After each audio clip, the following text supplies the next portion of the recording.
Hey, everybody, and welcome to the Community Exchange podcast brought to you by OpenWeb. On this podcast, we track the development and growth of the community economy by talking to the leaders in media, tech, trust, and beyond who are bringing it to life. Continuing on our series, today's episode was recorded in front of a live audience of about 50 people from the publishing and advertising industry as part of our ongoing webinar series. Today, we are really happy to have Ariscielle Novicio and Michael Liss of the New York Post on the podcast. Ariscielle is the Senior Vice President and Head of Technology at the New York Post. In this role and over the last 15 years, Ariscielle has guided the New York Post evolution into the great digital media brand that we know today. Michael Liss, also joining us, is the Vice President of Product at the New York Post. He plays a leading role in digital initiatives across Post, Page Six, Decider. These are some of the web's most passionate communities. And we cover a lot in today's episode. Michael and Ariscielle share their insights on how they've turned the Post community into an engine for loyalty, engagement, and first-party data. We talk about how they plan to leverage that data to create better experiences for users and continue growth. And they are sharing strategies in this episode that publishers can implement right away to beat their goals and build a healthy community. Again, we're really excited to have them on the episode today. So let's get on with the interview. So first, I want to understand how our guests today look at and think about community. This is simply because not all publishers work with the same exact definition of community. So Ariscielle, we'll start with you for this one, and then we can kind of go around the room. How do you define community, and what is your working definition at the Post? Sure. So my definition of community has changed quite a bit in the last 3 to 4 years that we've been working with OpenWeb. So initially, community meant participation in conversation via a commenting platform, but users had to be logged in, right? So it was a very logged in experience for me when I thought about community. In reality, over time, with new features that we've had available to us via OpenWeb, we now have reactions where anonymous users can react on different topics or different articles that we have across our network. So when I think about it in its truest form, it's like giving our audience a voice, right? So the platform and the community that we have allows us to give logged in users to have conversations with each other, have conversations with us if they want to directly, or just react anonymously and participate in the feedback loop that we've created. So we also have topic pages where it's really called Ask Me Anythings, where we do use them on our site pretty frequently, where our audience can have one-on-one discussions with our talent. So community is really giving a voice. Great. And Michael, anything you want to add?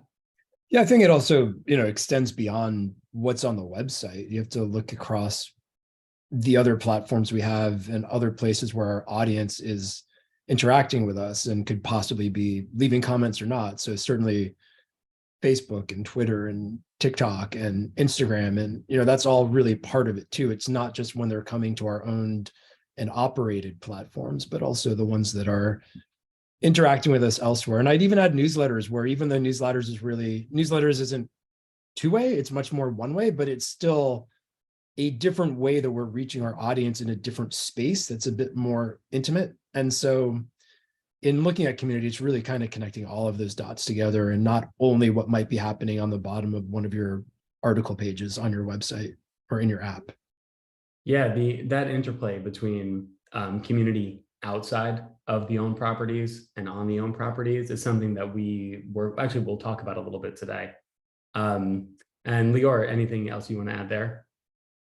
Yeah, well, I totally agree with both. I think the way that we and I personally see community goes in 3 ways, basically. One is giving people a voice, as you just mentioned, but give a variety of abilities for users to bring their voice, right? Whether it's text, audio, video, whatever this is, understanding the general social landscape and how people want to communicate. This is one. The second of it is do it in a way that allows people to feel part of a tribe, right? People want to be part of a community. And lastly, at OpenWeb, we want to make sure that all of that happens in a healthy and civil way. So this is our, input into how community should be built. and how do we define it? Cool. And that kind of leads us right to this next question, I think. And this is something that I think a lot of publishers, probably people in the audience right now, struggle with. And it's about those interactions on your owned properties, right? It's about making that decision to offer those interactions, social experiences like commenting in the first place. So just for a little bit of background, the New York Post works with OpenWeb to host comments, which we call conversation, user polls, which we call reactions, ask me anything, like Ariscielle mentioned. And today, the New York Post is actually one of the most active and engaged communities on the entire OpenWeb network. There's millions of comments from hundreds of thousands of users, and those engaged users spend up to 15 times more time on site than their less engaged counterparts. But before these solutions were in place, New York Post articles didn't feature ways for these users to interact. And I think it's fair to say that a lot of publishers find themselves in a similar position today. So Michael, we can start with you for this one. What led the New York Post to decide to make this shift and start to really embrace these social experiences? You know, we've been in and out of the comment game in a way that I think a lot of publishers have. When I first got to the Post in 2014, we did have comments through another vendor that I don't think is even still in business necessarily. And then, you know, we kept going for a little while.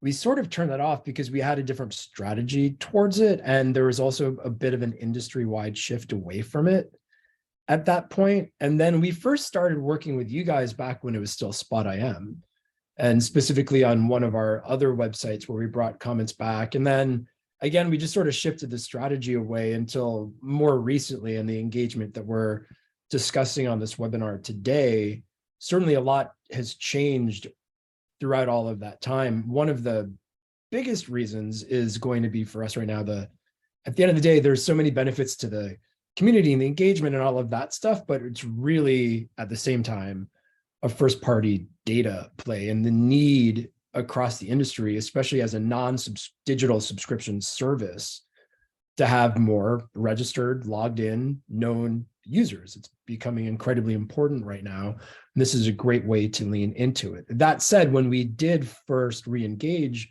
with you all and start ramping up commenting slowly, it was within our Sports Plus membership product. And so that really was leaning in first in a truly community-driven way, that within this membership product for our biggest sports fans / biggest Post fans, we really wanted them to be able to engage with each other and engage, as Ariscielle was saying earlier, with our talent. And that's where it, you know, this was a pre-crawl, crawl, walk, run kind of process.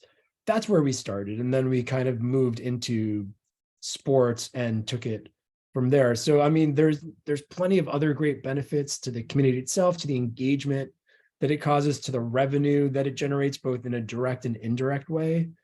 But again, the way that we can use it to hopefully grow the amount of first party data we have and the tightness of our relationship with our readers is certainly one of the biggest pushes to it as well. Yeah, and we'll touch on first party data more specifically in a little bit, because there's a lot to talk about there, I think. But yeah, Ariscielle, anything to add there? No, like Michael just said, we first came into wanting to build a community through the launch of our sports membership product. But the one thing actually I didn't think about till right now, until Michael was talking, is that as soon as we gave our users the ability to comment on our sports stories, we then got multiple emails from a lot of our audience to say, hey, we would like to have a conversation outside of sports membership as well. So we then extended our capabilities to other sections slowly, but it did happen because we wanted to make sure that we could build a process, trust the process, and launch and have more scale. And I think today we are, of course, we're still in that sports membership. We're on NewYorkPost.com, but then I think also now very recently on Page Six and Decider as well. Is that right? That's correct. Cool. You're everywhere at this point. Yeah, right. And Lior, is there anything you might want to add to this, just from the perspective of, you know, in your engagement with OpenWeb's partners, anything that you might hear from across the network, other publishers that we work with that may be similar or different? So yeah, there's a lot of similarity in terms of, requirements for new features and capabilities. But at the end of the day, we are here to find a way to support, well, community and conversations. Sometimes is one, when you talk about sports, it can be different when you talk about lifestyles and cooking recipes, whatever this is. And we are here to try and find a way that community and conversations can, support any type of partner and any type of industry. And again, understanding the first party data here, but the way we see first party data, me personally, is first party data is an exchange of value. We provide value to users, they create engagement, then we extract the first party data, then we can then leverage to improve the products in many ways. But bottom line, we are here to New York Post and other partners to listen to their needs and adapt accordingly. Sounds good. It's great. And actually, I think this kind of has come up throughout. So I'll move on to our third topic for discussion. Something that, we've touched on a bit. This is about balancing safety with community engagement and with the kind of scale that you at New York Post operate with. And we're talking about this because today, a lot of publishers still have that view that community engagement, user-generated content might be difficult at least, or maybe even in some cases impossible, simply not worth it to manage. And I think the story that, Michael, you were telling about how you've been in and out with different commenting platforms over the years, I think that probably resonate with a lot of publishers. And I think a lot of this is because of these earlier generations of online commenting platforms. Moderation systems were not terribly sophisticated. And this could risk user safety, brand safety, of course. So Michael, I'll throw this one your way first. How does New York Post manage to uphold community safety standards while playing host to the hundreds of thousands of comments and users engaging in conversations every week, month? I mean, it's a challenge, of course, and especially when you look like us with our type of content and our beloved, but salty readership, or however you want to describe it. I mean, you know what you're getting when you're coming to us, and you know who else you're going to find there. And we'll be honest in saying that certainly creates challenges. We alluded earlier to how we took a slow rollout phase, and that was really important. Once we stepped beyond Sports Plus, where we knew there were going to be some challenges there, but because it was part of a paid program, we thought that might be a little bit more self-policing in a slightly different atmosphere than when you come back out to the wild. So when we first brought it outside of that program into sports in general, we only started with 5 articles at a time. And we stayed there for a while because we wanted to really get a sense of what was going to happen, how much engagement was there going to be. We had no idea what to expect, even with whether or not we would be getting a lot of comments, certainly what the tone or the tenor of that might be, and what type of moderation we might need to apply to it, and how that resourcing would have to look and what have you. So we started very slowly. We, like I said, 5 stories a day for a while. Then we ramped up to a little bit more of sports and a little bit of more, and tried to go through those various learning processes, both ourselves, but also as a partnership with you all and your team. So we still felt we got a little bit more comfortable and had a little better sense of what might be coming. And then again, slowly, methodically rolling it out to other sections. But so we were very deliberate about it. Another thing too is we need to be specific about which types of articles it does or doesn't appear on, especially when you're covering stuff that is hard news. Some articles just aren't appropriate to have that, and you need to be making that editorial judgment as part of it. And then there's the sort of the community and safety standards side is something that's always on as far as the learning process and the engagement. And sometimes it can be as simple as discovering that, well, if you have an article about hockey and the word puck is on your blacklist because it happens to rhyme with something else, that's not going to be a really good user experience for people who want to talk about last night's game, right? So that's a fairly innocuous example, but there's the same types of things on the other end of that spectrum. And luckily, there's a certain amount of self-policing within the community as well. Their ability to flag comments, but also people will write into us and they'll present some bad actors that we might not have found as quickly as we would have liked to have ourselves. And that lets us really look into, well, what was it that allowed this person and this type of comment to appear without it being caught through our various steps? And then, like everything else, you just have to keep learning, keep growing, and really make sure it's a partnership and something that you have a lot of communication around. And Ariscielle, anything you want to add there? Yes. So the key word to everything that Michael just said is the partnership, right? So we have the partnership with OpenWeb, but internally, we were also really thoughtful about having our partnership with the editorial team who owns the content, right? So right from the start, when we started launching with the 5 articles, we made sure that the editorial team was trained and knew how to work within the moderation system, and also knew how to work with the OpenWeb team. So when Michael says always on, it really is always on. So we did that from day one, and we continue to have, I would call it the moderating committees that meet every 2 weeks to look at metrics, to look at what needs to be improved. And that would include process and including all the tech that we have in place to make sure we're putting our best foot forward when it comes to safety. And we won't pretend that it's perfect, and it takes some learning. But if part of the tenor, Mitch, of your question was other organizations being rightfully cautious or having questions around this, I would just say, again, if we and our content can pull this off, then my guess is you all can too. Yeah. Every community obviously is quite different, and we have the ability through our tech to work with each community individually. Actually, and Lior, you can probably elaborate on this better than me. Go for it. Well, I totally agree. And I think at the end of the day, New York Post and other publishers want to focus on creating high quality content, right? And it's frightening to add conversations, and you don't know what people will say, what will be the toxicity level. And the partnership, for me at least, means that we need to build a trust that we can, that we can be relied upon for our moderation. And the moderation, as Michael said, it is challenging. It's a never ending game. We need to continue to evolve our both community moderation tools and also our AI and machine learning models to improve ongoingly as communication changes, as a way of people communicating changes, whether it's text, audio, emojis, whatever this is. And, sometimes when you go to sports articles, maybe the language is a bit more free than going to news and politics, articles that should be more strict in a way. So at the end of the day, we want to try to build flexibility in our moderation to support any type of content and any type of moderation, and continue improving because it's an endless game. So yeah, this is like my 2 cents on that.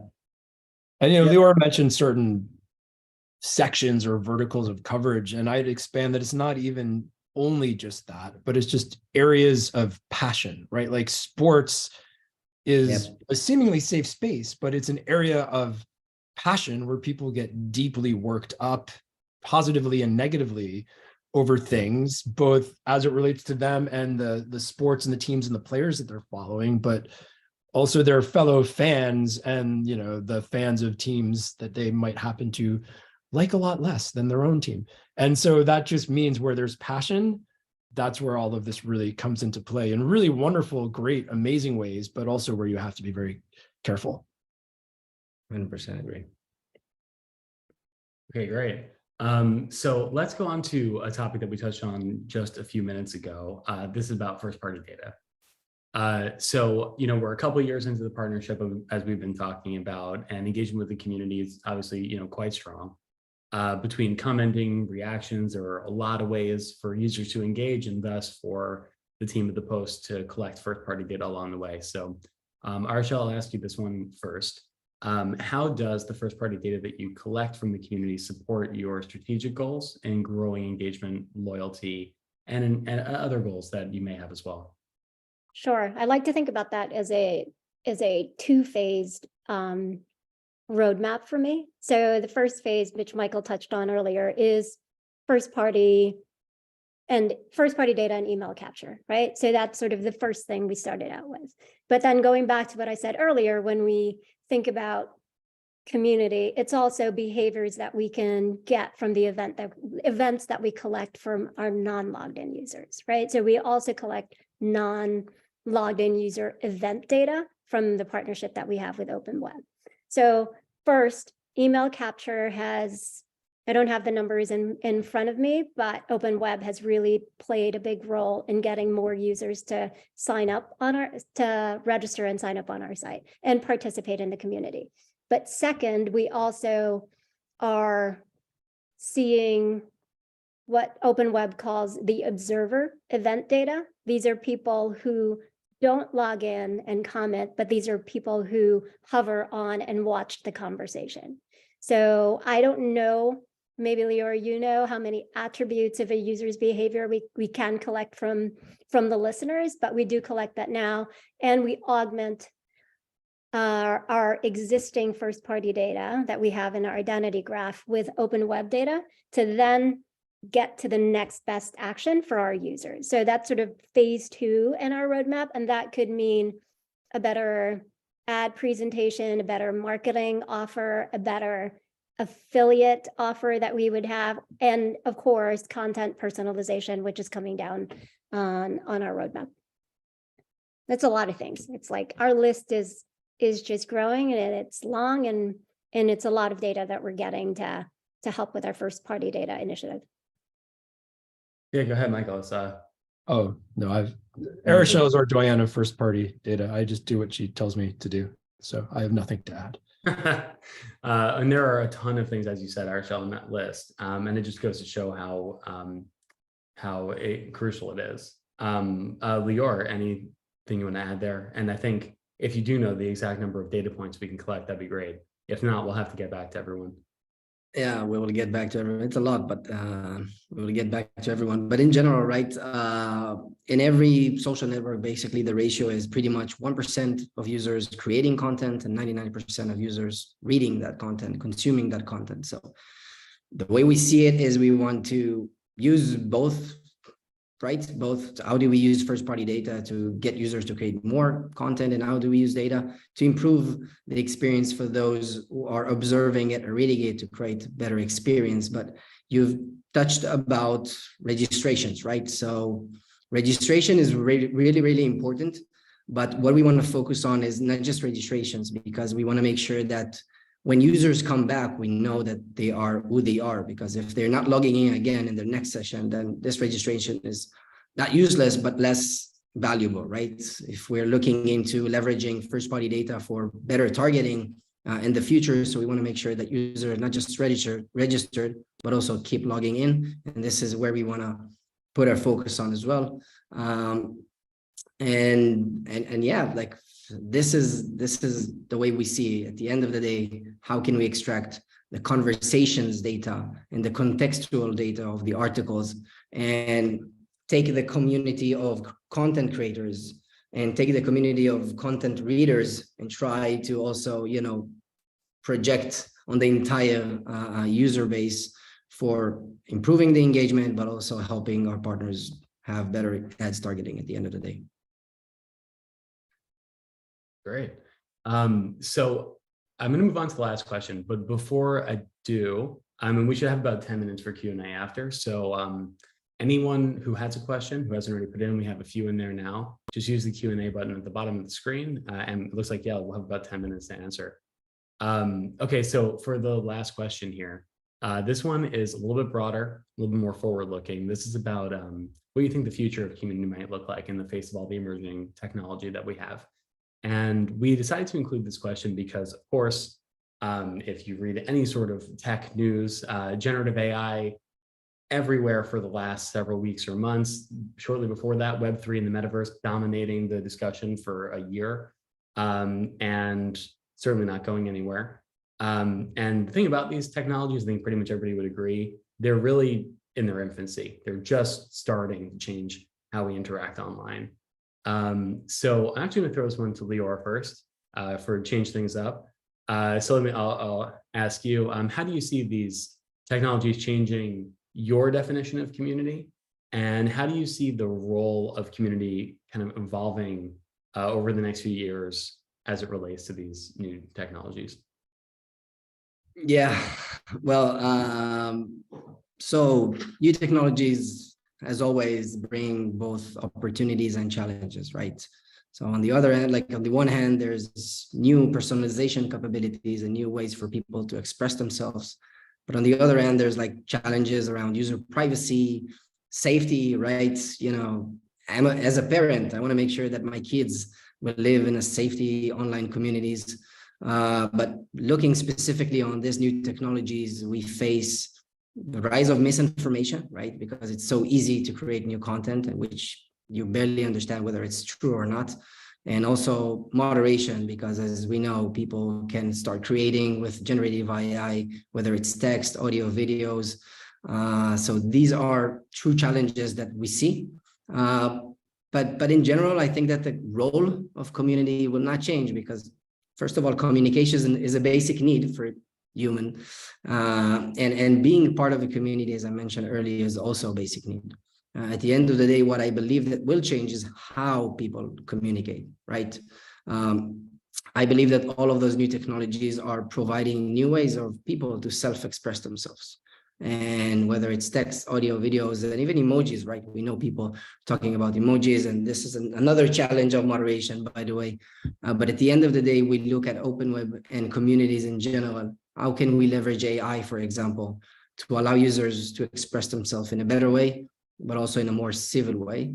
But I want to say something else that it's not just related to technology, but it's also some trends, right? If you look at the next generation trends, loneliness increases dramatically in the world, and the next generation general desire to make an impact, I believe that will continue to drive more engagement in online communities as people will continuously look for ways to be part of tribes, right? To be part of communities. Today, it's mostly online. Thousands of years ago, it was tribes in the forest. They do want to achieve self-improvement, right? Look at the influencer market and the content creator market. Everybody wants to show their know-how and gain their audience and followers. This is like the new self-achievement, basically, in today's digital media. And lastly, everybody's looking for interesting stuff, both for their own entertainment or to find new topics to talk with their friends. So then again, they can be part of a tribe. So I think that in general, communities moving forward, it's not going to be a product or a feature. Putting a commenting section is not enough. It requires a lot of attention, and specifically, as we discussed, around the moderation. And doing that, these communities in a civil and a healthy way is very, very challenging. And this is why we are here at the end of the day. This is 100% focus and mission, and we want to make sure that our partners focus on what they do best and help them, grow in a healthy community with the tools that we see. So in general, technology will shape how users communicate, but the role of community will stay firm and will continue to grow. Interesting stuff. Ariscielle, anything you want to add in there? Yeah, I agree with Lior, and that community is here to stay, and it will only get stronger. I think people participating in some kind of discussion, I think that the stigma of that will go away. Only, and I say only, if the technologies that support it, like AI, machine learning, and all the other ones that are here to stay, can enable a safe and trusted community, right? So when I think about this, I'm pretty selfish in the way I think about how technology should play a role in the future, especially with community. I'm selfish for the post. I'm selfish also for my family and for myself. Like, I believe that autonomous moderation is going to be a thing. The more the technology matures, the better that'll grow, the more trusted it will become in the community. 2, sentiment analysis, when that is truly a thing, because I still have a hard time sort of figuring out how sentiment analysis really understands how to participate in publishing. And then, of course, Michael talked about this a little bit earlier on the operations side. If technology can help with the decisioning of when to enable or disable comments, depending on the sentiment of the story, And then 4 and 5, I have automated conversations with our audience that continue to engage with us either via email or on platform. And then 5 on content and news validation. So I think that's sort of where technology can help. And those are the 5 ways I think about it. And Michael, go ahead. Someday it's just going to be thousands of chatbots commenting to each other on articles written by chatbots, and we really won't need to do anything, will we? No, listening to some of those themes that just came up, I think one of the great challenges for ourselves, and that I'd push back on you all and peer companies like you, is we think, and we use the word user so much in our industry, but it's such a dehumanizing word, and it's really easy to forget. We talk about safe spaces, which is a really important way to be thinking about these spaces we're creating.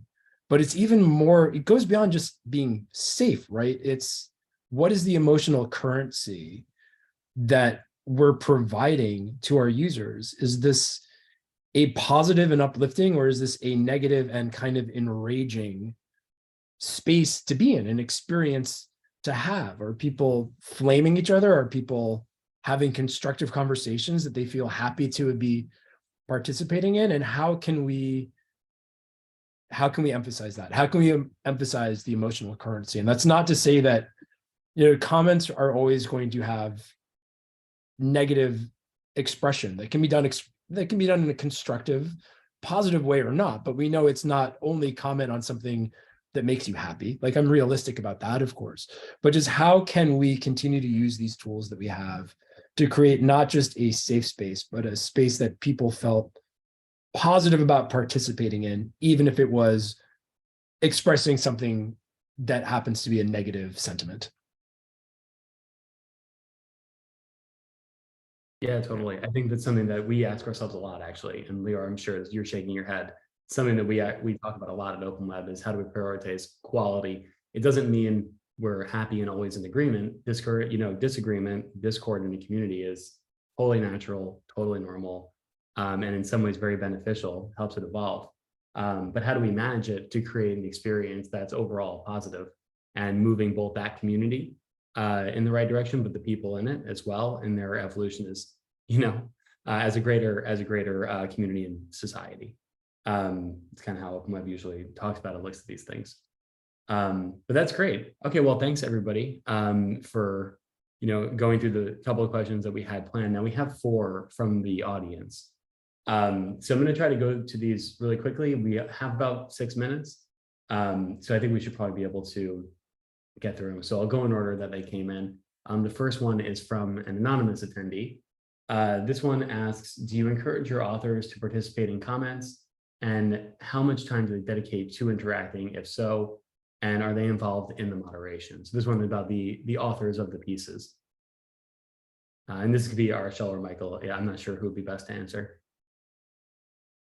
Now, the only time we have authors participate in the discussion is through Ask Me Anything. We do through OpenWeb have the capability for what we call reporter badges. Is that the right term? But we don't have that enabled at the moment. And Ariscielle, so even on Sports Plus, we don't have our own folks popping in there. It's something we've always talked about wanting to do. We do not. I mean, needless to say, our authors there's so many responsibilities and work put upon them, not just to be writing what they're writing, but to be tweeting and to be doing all these other things that we're asking them to do. I think it's a great opportunity, though, and it's something you certainly see happen in a lot of other publishers. And you can even think of, I've thrown the phrase around so much about kind of the virtuous cycle you can get out of an interaction you can have in comments, where that can lead to actual other posts being written. And a really great example off our platform and your platform is, say, like certain Times newsletters, where they'll ask questions, the newsletter author will ask a question, get some great feedback, and that turns into like the entire content of another post that they're going to write the following week. And I've seen that happen so many times. So even if we're not doing it to the extent that we have the capability to do, I think it's something that can be very enriching for both the authors and for the community,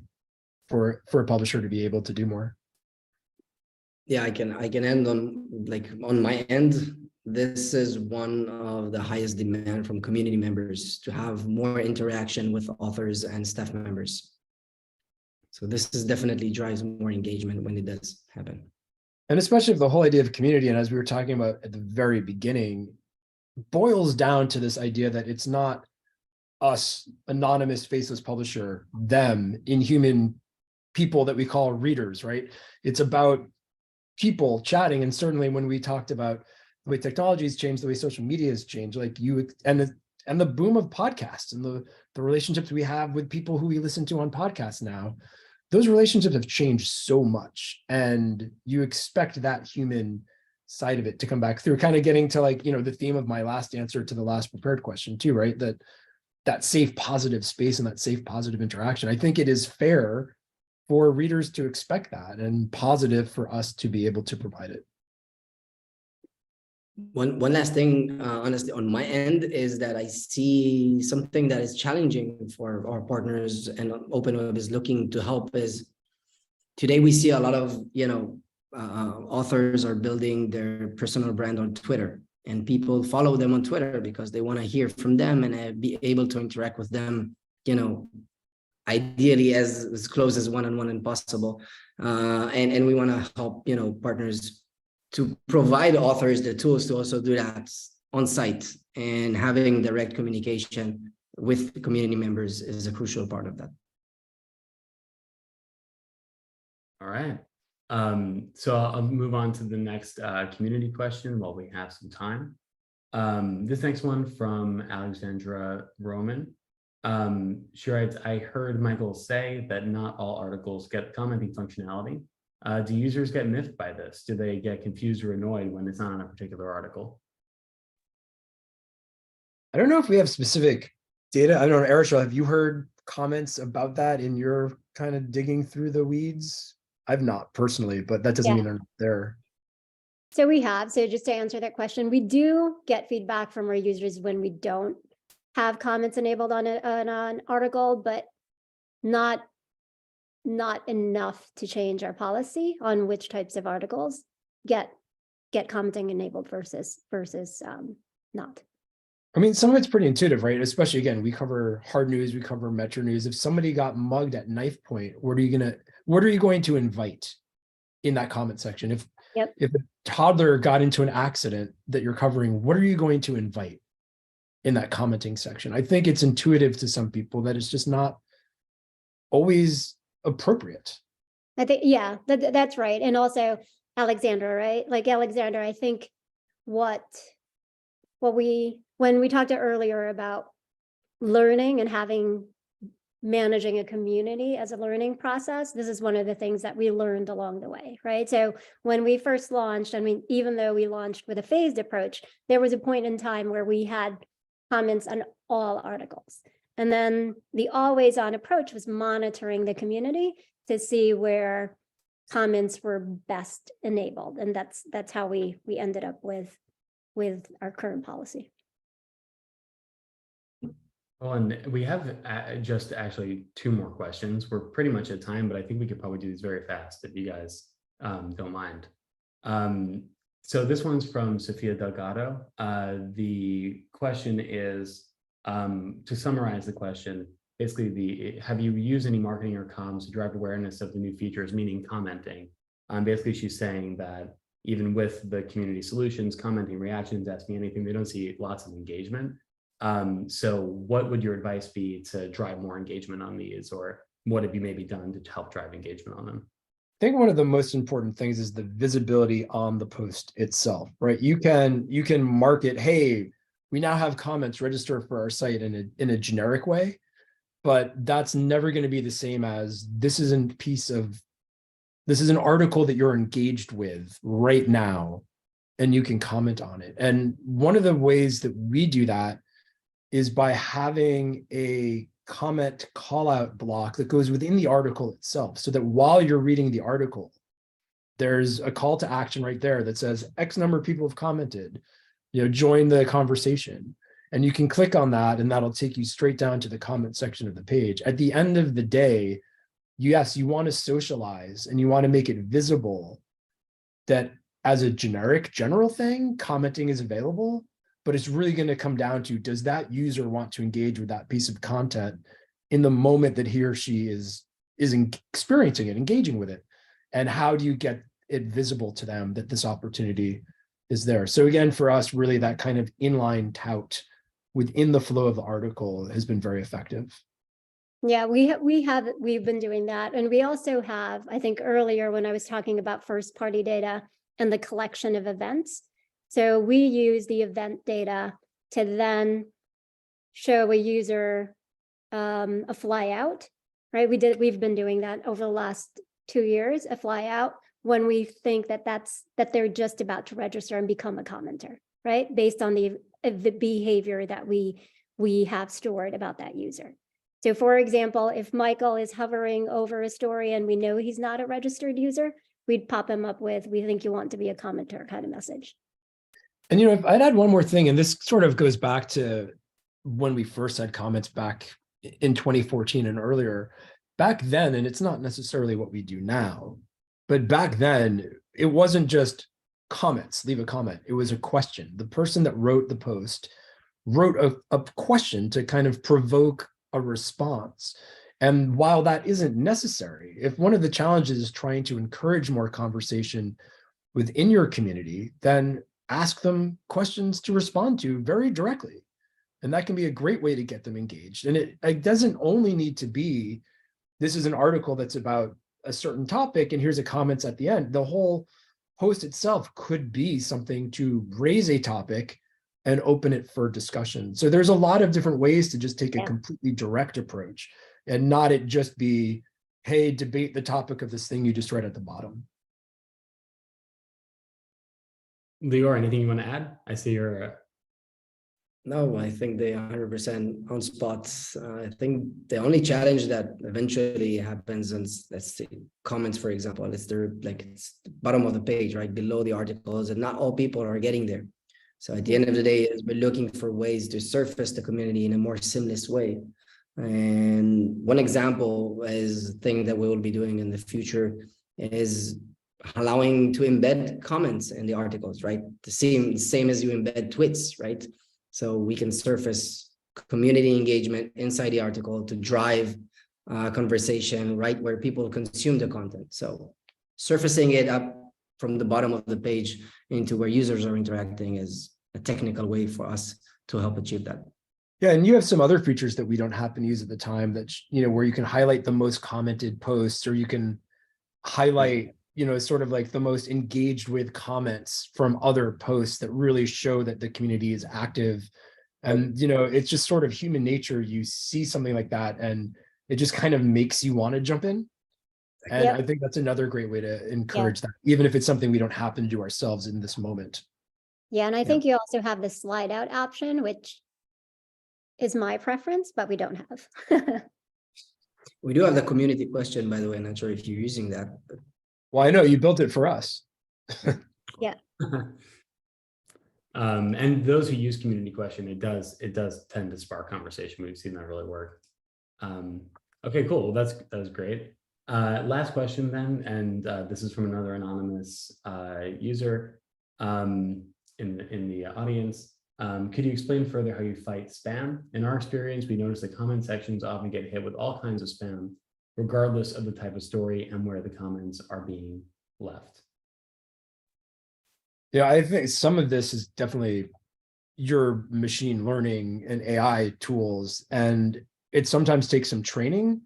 But I found, even going back to the Spot IM days when we were using you on Decider way back, that your technology picked up pretty quick. And if we had to train it to something, and I'll be honest, there are times even recently where I'm like, this is so baldly spam. How did that ever make it through to start with? But once you identify that and flag that, and again, the partnership and the always learning, I have found that it cleans itself up, that your tools clean it up pretty quickly from there. Agreed. And yet there's also, I mentioned, the community somewhat polices itself. I think as an engaged commenter, one doesn't want to see that, and one knows that that's not the publisher that's doing that, it's not the platform that's doing that, but it's somebody barging into the party that they just don't want to be in the party. So I think they have a pretty good reason to want to be flagging that themselves, which hopefully gets the attention of human moderators or automated tools. Yeah, and I think in the admin portal, and Lior, you can correct me if I'm wrong here, our editors go in and they see what's been rejected, what's gone through, what have the most complaints on them. And from within the platform, you have the strictness level. Am I saying that right? Where you can modify the settings to either almost let just about everything through or like be really strict at what gets moderated. It's a legit question though. And another thing is, if you notice, you guys have the ability to block by IP address, and sometimes you need to take that extra step too, because we know that like someone that's going to spam is going to spam as many posts as possible across as many articles as frequently as possible. And it's certainly whack-a-mole to start trying to go after them directly, certainly by username or what have you. But sometimes you need to block an IP address and those kinds of things. I mean, it's our anonymous user friend brings up a really great, challenging question, but I think there's enough ways to go about it that it's not a reason to just avoid the whole thing. It's just one of the challenges that unfortunately you're signing up for, but there are good ways to fight. Yeah, I can add to that. First of all, definitely, machine learning models and community moderation is one, but there is one thing that is not moderation models that can help reduce spam dramatically, is that we see a high correlation between users with real profiles and users without profiles are allowing themselves to do whatever they want, say whatever they want, and users with their own profiles are more respectful for their opinions. And in general, this is a big focus for us. How we can provide more ways for people to build their profiles, value their profiles, right? We won't say anything, we won't spam our LinkedIn profile, right? Because it represents ourselves professionally. So the more people value their profile at the open web, the less spam we will eventually see, even without moderation models. Very cool. Okay. All right. Well, I think that wraps it up. So thanks you again, Ariscielle, Michael, Lior, for taking the time and staying the extra 9 minutes. And look forward to seeing everybody at the next discussion. Thanks again, everybody who joined today. All right. You've been listening to the Community Exchange podcast, brought to you by OpenWeb. Ariscielle, Michael, it was great speaking with you both. Thanks for your time, and thank you for sharing your insights.